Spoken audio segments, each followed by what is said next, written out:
I should have known something was wrong when Chloe started humming at breakfast. My wife hadn't hummed in 3 years of marriage. Not since our honeymoon when she discovered our hotel room overlooked a construction site instead of the ocean.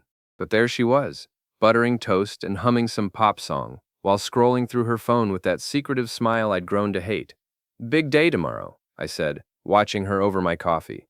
Tomorrow was supposed to be our vow renewal ceremony, her idea, naturally. 5 years of wedded bliss, right, honey? She murmured, not looking up.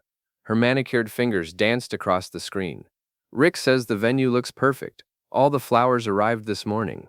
Her boss at Premier Events, the high-end wedding planning company where she'd been working for 2 years. Rick with his silver hair and expensive suits. Rick who drove a BMW and lived in a penthouse downtown.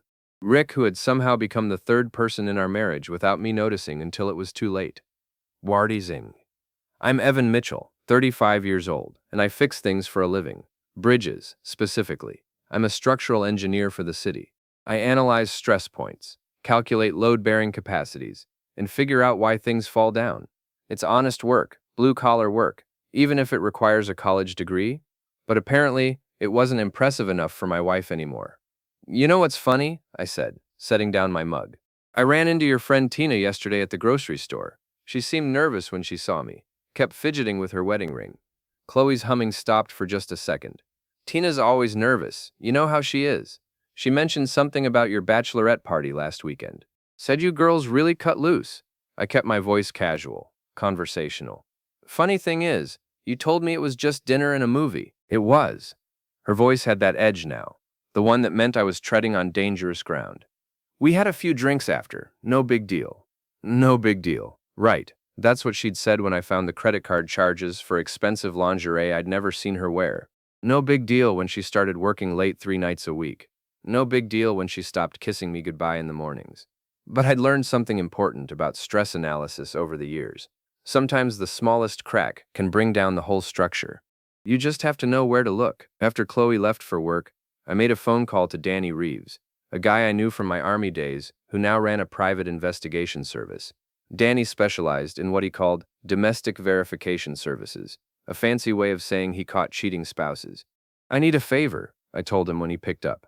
"Tonight's the rehearsal dinner for my vow renewal. I want to know what my wife does after." "Evan, buddy, are you sure about this?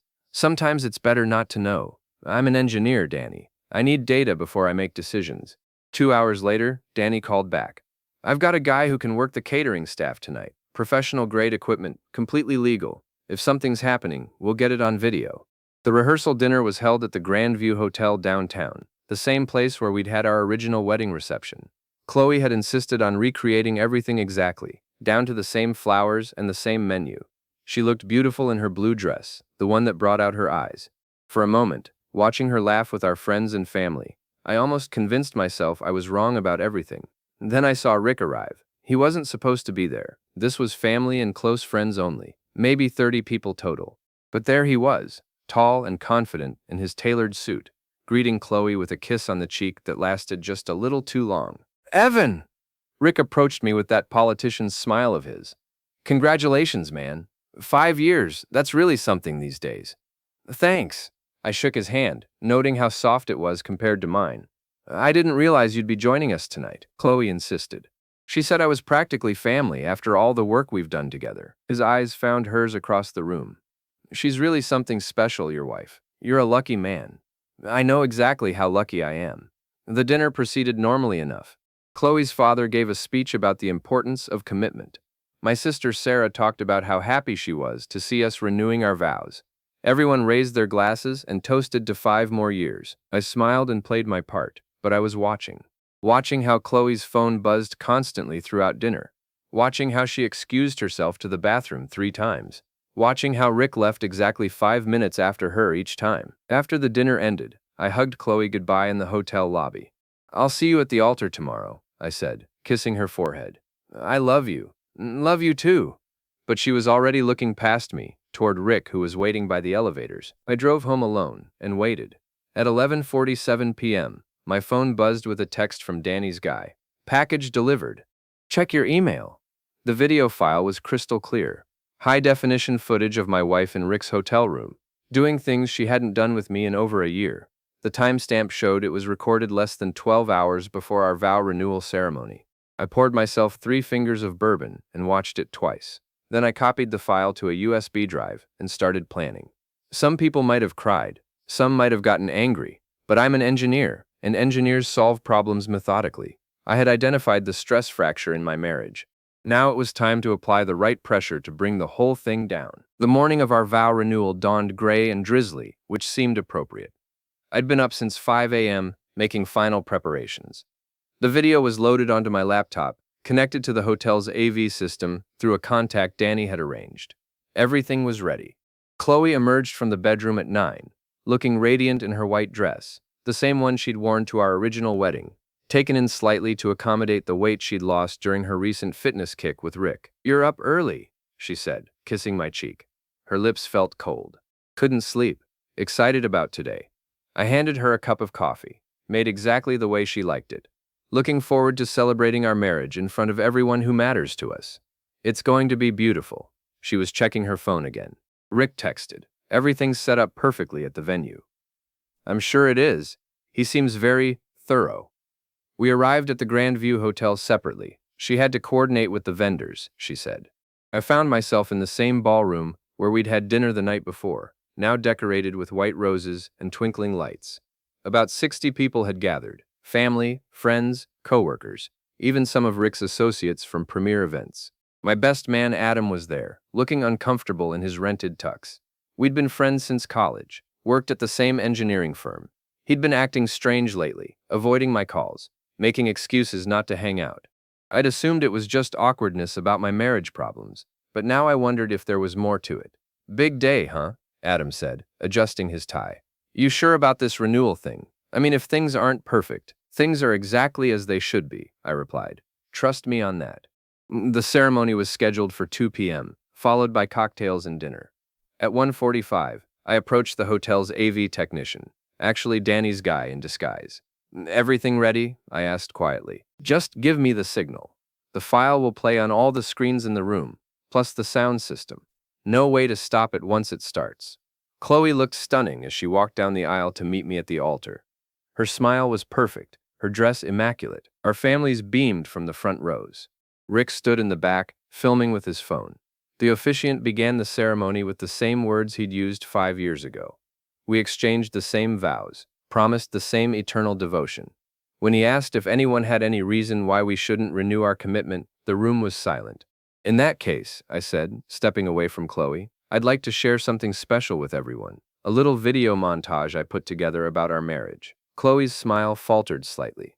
"Evan, what are you doing?" "Just want everyone to see how much our relationship has grown." I nodded to the AV guy. "Roll it." The screens around the room flickered to life. For a moment there was confused murmuring as people tried to figure out what they were seeing.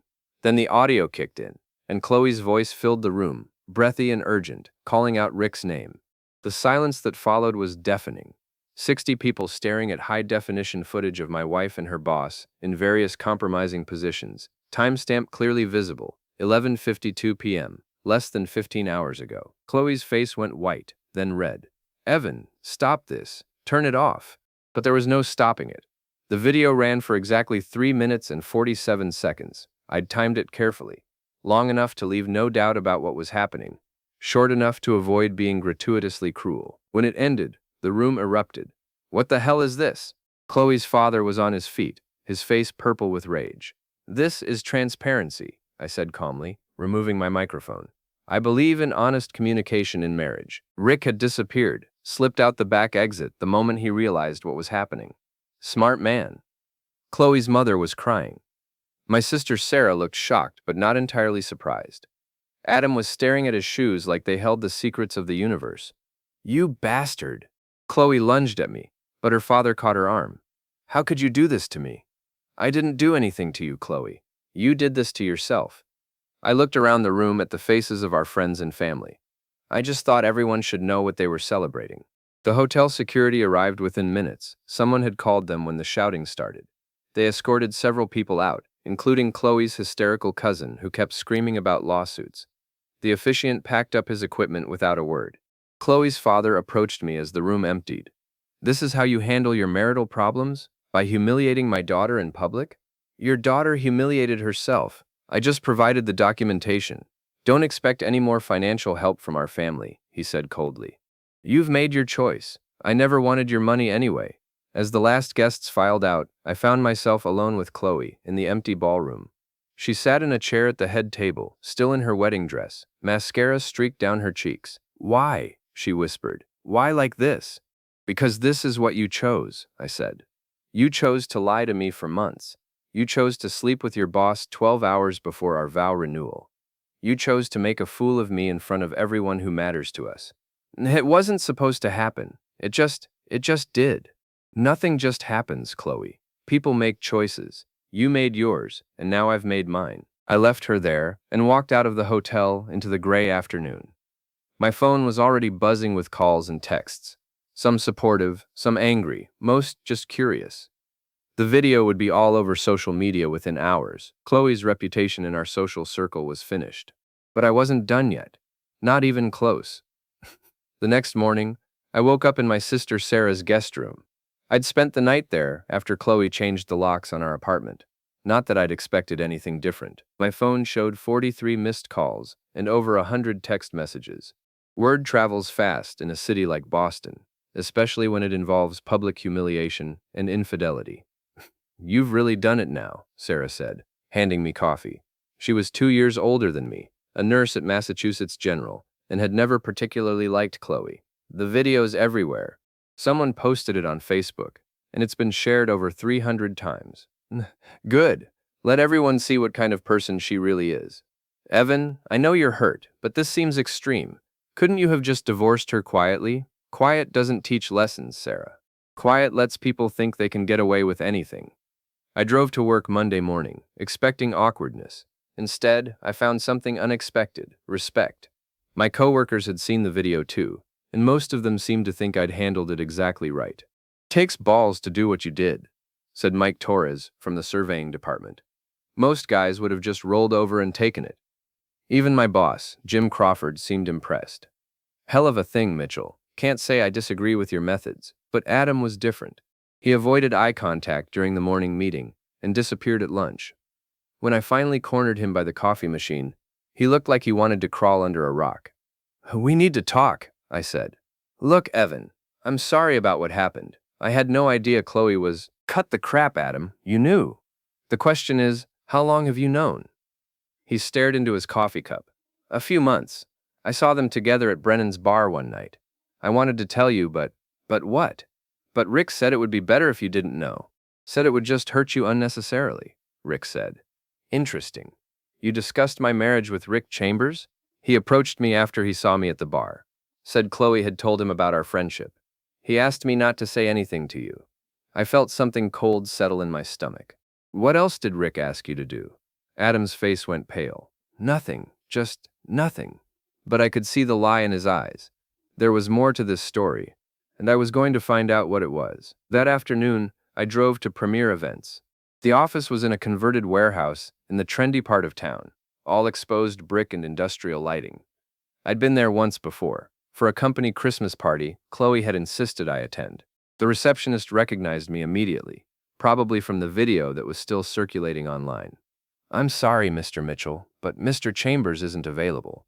That's okay. I'll wait. I settled into one of the expensive leather chairs in the lobby and pulled out my phone. Within 10 minutes, Rick appeared, looking harried and disheveled. His usual polish was gone, replaced by the haunted look of a man whose world was crumbling. What do you want? He asked. Just to talk, man to man. We have nothing to discuss. I think we do. See, I've been wondering about something. How did you know I wouldn't be at the hotel Saturday night? How did you know it was safe to take my wife to your room? His jaw tightened. I don't know what you're implying. I'm not implying anything. I'm asking directly. Did someone tell you I'd gone home? Someone who might have been keeping tabs on me? You're paranoid. Maybe. But I'm also thorough. You see, Rick, I've spent the last 2 days thinking about this whole situation. And something doesn't add up. Chloe's not the type to take risks. She's careful, methodical.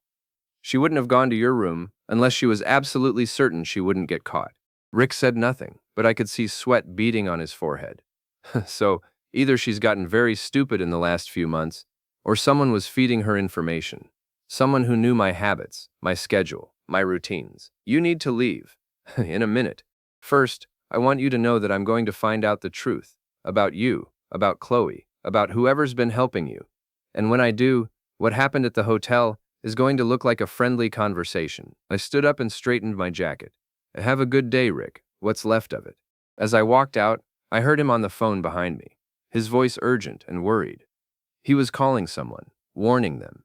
That was fine, let him panic. Panicked people make mistakes, and I was counting on that.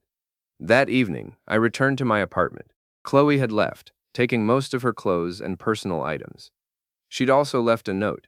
Evan, I know you hate me right now, and I don't blame you. What I did was wrong, and I'm sorry. But what you did was cruel and vindictive. We both made mistakes. Can't we try to work this out like adults? See. I crumpled up the note and threw it in the trash. Adults don't sleep with their boss 12 hours before renewing their wedding vows. Adults don't conspire with their lover to deceive their spouse. And adults certainly don't ask for forgiveness after getting caught red-handed. My phone rang. It was Danny. Saw the video online, he said. Nice work, very professional. Thanks. I need another favor. Name it. I want to know everything about Rick Chambers. Financial records, phone records, business dealings, everything. That's going to take some time, and it won't be cheap. I don't care about the cost. And Danny, I also want you to look into Adam Walsh. He works at my company. Your best man? The guy from your wedding? Former best man. I think he's been feeding information to Rick. I want to know for sure. Consider it done. I hung up and poured myself a drink. Outside, the city lights twinkled in the darkness. Somewhere out there, Chloe was probably crying into her pillow, and Rick was probably trying to figure out how to salvage his reputation. But I wasn't done with either of them yet. Not by a long shot. Danny called me 3 days later with information that made my blood boil. Rick Chambers wasn't just sleeping with my wife. He'd been systematically undermining my career for the past 6 months. Your boy Adam has been feeding him inside information about your projects, Danny explained over coffee at a diner downtown. Specifically, that bridge renovation proposal you've been working on. The one worth $2 million in city contracts. I gripped my coffee cup so hard I thought it might shatter. What kind of information? Technical specifications, timeline estimates, budget projections. Everything Rick would need to submit a competing bid through his connections in the construction industry. Son of a bitch. It gets worse. Rick's been using that information to make himself look good to city officials. He's got a side business consulting on municipal projects, and he's been presenting your work as his own analysis. The pieces fell into place with sickening clarity. No wonder my proposals had been getting rejected lately. No wonder Rick always seemed to know exactly what the city wanted before I did. He had access to my work through Adam, and he'd been using it to build his own reputation while sabotaging mine. There's more, Danny continued. Phone records show regular calls between Adam and Rick, going back 8 months. Usually right after your department meetings. 8 months! That was around the time Chloe had started working late, around the time she'd begun her affair with Rick. They planned this whole thing. Looks that way. Rick seduces your wife, turns your best friend into a spy, and uses both relationships to destroy your career and steal your work. I sat back in the booth, processing the magnitude of the betrayal. It wasn't just infidelity. It was a coordinated attack on every aspect of my life. What do you want to do about it? Danny asked. I want to destroy them, all of them. Legally, I hope. Of course legally, but thoroughly. The first step was dealing with Adam. I waited until the next morning's department meeting, then asked him to stay after everyone else had left. I know about the phone calls, I said simply. Adam's face went white. What phone calls? The ones to Rick Chambers, 8 months worth of them. The ones where you gave him details about my bridge project. He slumped in his chair like a deflated balloon. Evan, I can explain how you sold out your best friend for what? Money? Did Rick pay you? It wasn't like that, he said. He said he was trying to help Chloe. Said she was worried about your career, about your financial future. He convinced me that sharing information would help you both. And you believed that? I wanted to believe it.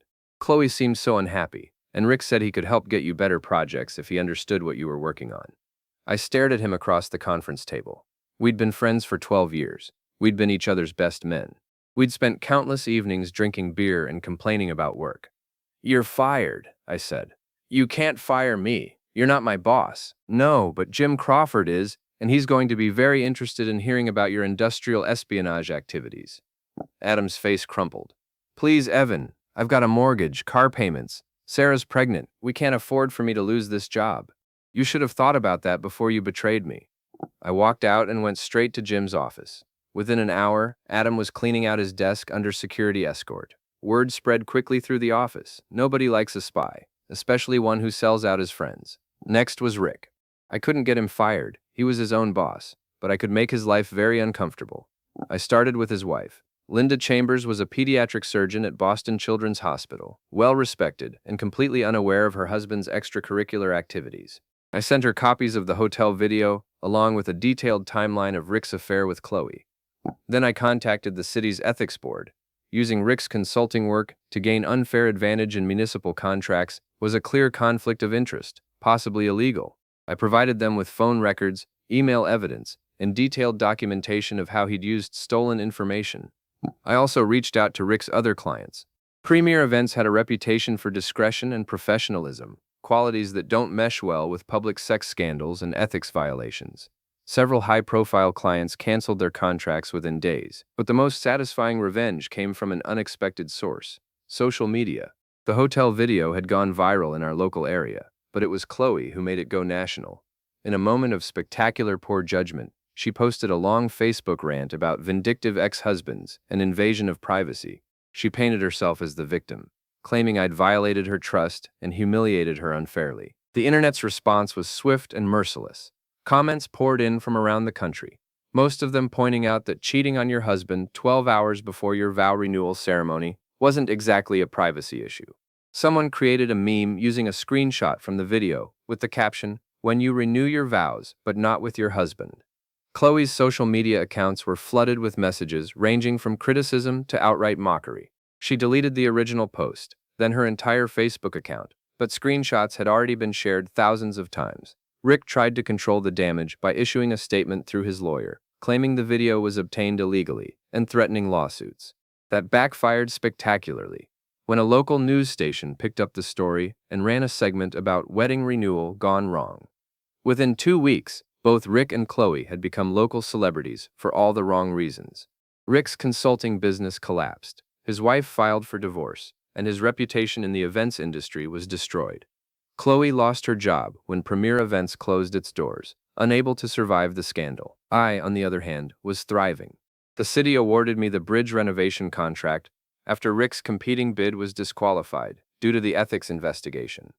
My coworkers treated me like a hero for exposing Adam's betrayal. I even got a raise, but the best part was yet to come. 3 weeks after the vow renewal disaster, Chloe showed up at my apartment.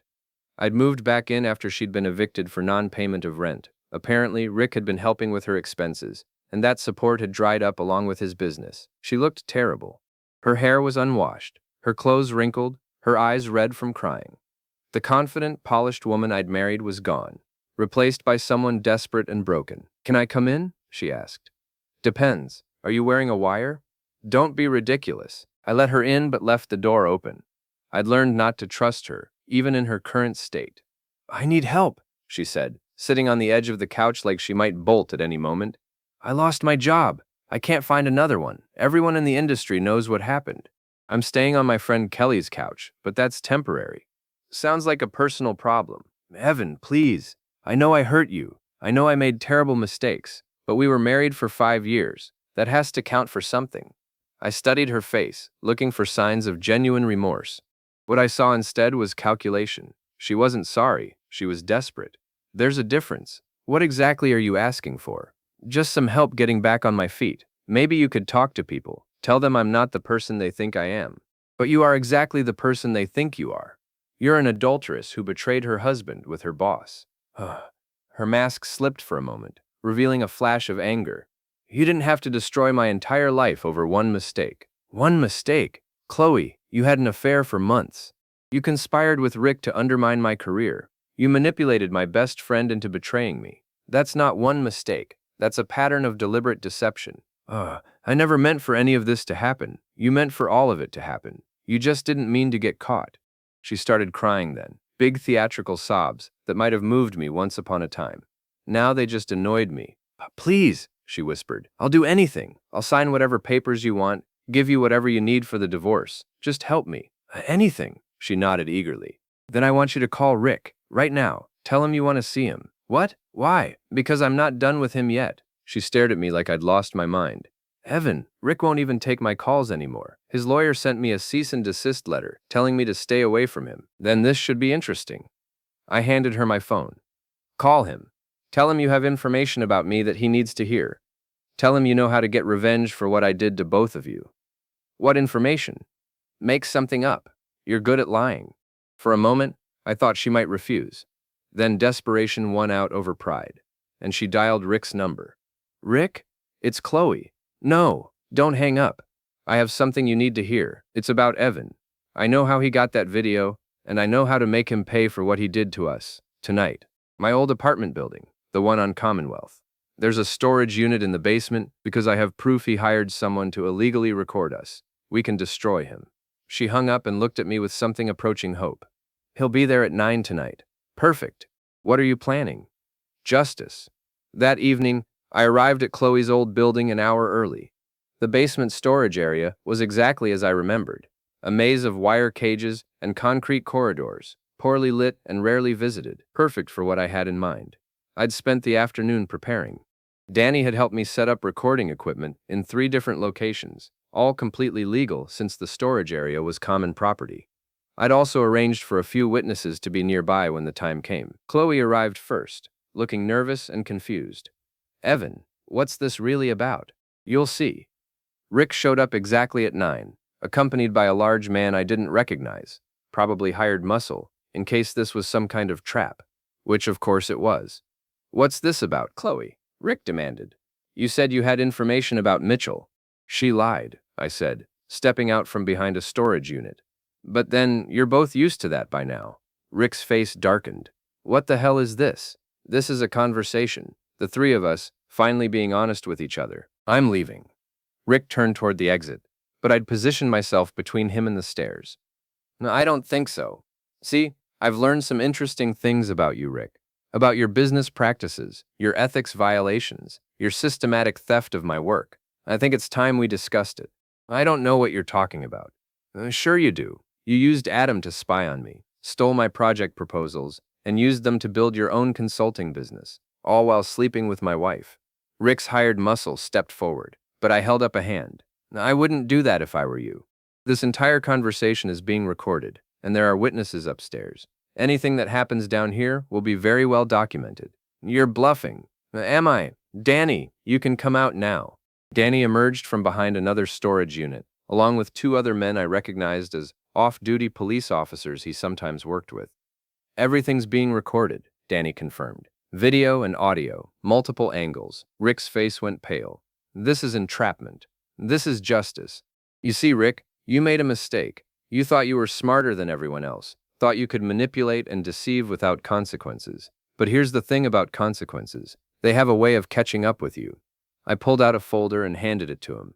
Copies of phone records showing your conspiracy with Adam, documentation of your theft of city contract information, evidence of your ethics violations, and testimony from your wife about your pattern of infidelity. Rick flipped through the papers, his confidence crumbling with each page. The city's ethics board meets tomorrow morning, I continued. They'll be very interested in this information. So will the state attorney general's office. Theft of municipal contract information is a felony. What do you want? I want you to confess. Right here, right now, on camera. I want you to admit what you did to me, to my marriage, to my career. I want you to take responsibility for your actions. And if I don't, then tomorrow morning, this evidence goes to every prosecutor, every news outlet, and every potential client you might ever want to work with again. Your choice. Rick looked at Chloe, who was staring at the floor. He looked at his hired muscle, who was eyeing the police officers nervously. Finally, he looked back at me.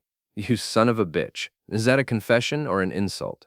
For a long moment, the basement was silent, except for the hum of the building's ventilation system. Then Rick's shoulders sagged in defeat. Fine. Yes, I used Adam Walsh to get information about your projects. Yes, I used that information to compete against you for city contracts. And yes, I had an affair with your wife. Why? Because I could. Because you were just some nobody engineer, and I was successful and connected. Because I wanted what you had, and I thought I was smart enough to take it without getting caught. And now? Rick looked around the basement, taking in the cameras, the witnesses, the evidence of his complete defeat. Now I'm fucked. Yes, I agreed. You are.